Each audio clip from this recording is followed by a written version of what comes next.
Swati hospital કાંડમાં Ahmedabad crime બ્રાન્ચે હોસ્પિટલના director અને અત્યાર સુધી ફરાર કાર્તિક પટેલને દબોચી પાડ્યો। પ્રાપ્ત માહિતી અનુસાર મોડી રાત્રે અમદાવાદ એરપોર્ટ પરથી કાર્તિક પટેલની ધરપકડ કરાઈ। ક્રાઇમ બ્રાન્ચની ટીમે ઇન્ટરનેશનલ એરપોર્ટ પરથી તેની ધરપકડ કરી છે। કૌભાંડ બહાર આવ્યું ત્યારથી કાર્તિક પટેલ ફરાર હતો। આ કેસમાં તબક્કાવાર ઘણા આરોપીઓ પકડાઈ ચૂક્યા છે અને કેસમાં મુખ્ય આરોપી કાર્તિક પટેલ જ ફરાર હતો। અગાઉ કાર્તિક સામે લુકઆઉટ નોટિસ જાહેર કરાઈ હતી। એટલું જ નહીં, તેણે વિદેશથી બેઠા બેઠા આગોતરા જામીન અરજી પણ કરી હતી, પરંતુ જામીન મંજૂર થયા ન હતા। સૂત્રોના મતે કાર્તિક પટેલ પહેલા ઓસ્ટ્રેલિયા અને ત્યારબાદ દુબઈ ભાગી ગયો હતો।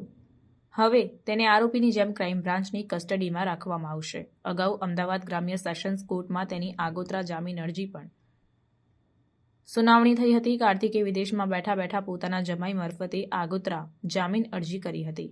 હોસ્પિટલમાં તમામ લોકોને પ્રેશર આપીને નફો લાવવાનો કાર્તિક પટેલનો ઉદ્દેશ્ય હતો। ચેરમેન ડાયરેક્ટરની મીટિંગમાં ફ્રી કેમ્પ યોજવા માર્કેટિંગ ટીમને કાર્તિક પટેલ ફોર્સ કરતો હતો અને હોસ્પિટલમાં આર્થિક વ્યવહાર કાર્તિક પટેલની સૂચનાથી જ ચાલતો હતો।